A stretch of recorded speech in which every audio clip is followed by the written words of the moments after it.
Étude biblique du jour. Matthieu 2, verset 16. Thème: la vigilance spirituelle face au plan destructeur. Texte: alors Hérode, voyant que les mages s'étaient moqués de lui, devint furieux, et il envoya tuer tous les enfants à Bethléem et dans tout son territoire, depuis 2 ans et au-dessous. 1.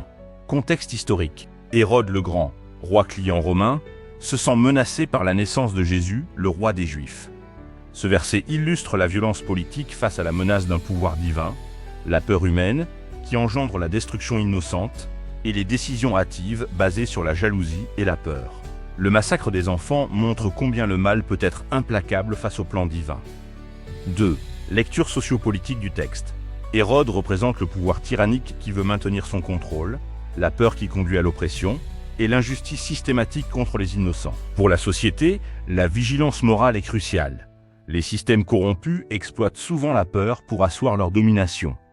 Le leadership peut provoquer des traumatismes générationnels et la propagation du mal, sinon contrée. 3. Implication pour les leaders politiques. Ce passage enseigne que la peur engendre des décisions destructrices, que la jalousie peut compromettre l'intégrité d'une nation, et qu'un leader doit discerner le vrai danger du plan divin. Les décisions stratégiques basées sur l'émotion peuvent créer des conséquences irréversibles. 4. Implication pour les leaders religieux. Dans ce contexte, un dirigeant spirituel peut ignorer la manipulation et le danger autour de lui, ou protéger les innocents et dénoncer le mal. La neutralité spirituelle face à l'injustice peut être complice. 5. Implication pour les entrepreneurs et décideurs. Une organisation peut réagir avec peur et imposer des décisions radicales, ou rester alignée sur l'éthique et protéger les vulnérables. Les décisions précipitées peuvent détruire la culture et la confiance. 6.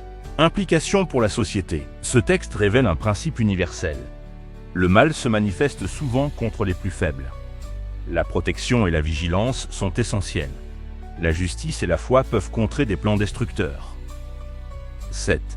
Implication directe pour les chrétiens. Ce verset parle à chaque croyant. Sois vigilant face aux influences destructrices, protège ce qui est précieux dans ta vie et celle des autres, et ne sous-estime jamais les stratégies de l'ennemi. 8. Principe herméneutique. Nous ne vivons pas sous Hérode, mais les principes demeurent. Vigilance, protection, discernement. Les attaques contre l'innocence ou la justice doivent être identifiées et contrées.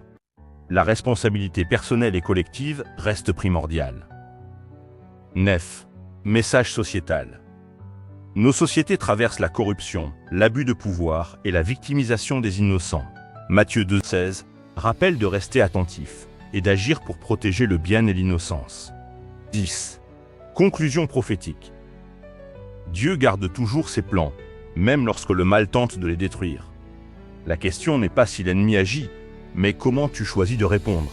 Avec vigilance, avec discernement, avec foi. Prière. Seigneur, protège-moi et ma famille des plans destructeurs. Donne-moi la sagesse pour discerner et réagir avec justice. Aide-moi à rester fidèle même face à la peur ou aux attaques.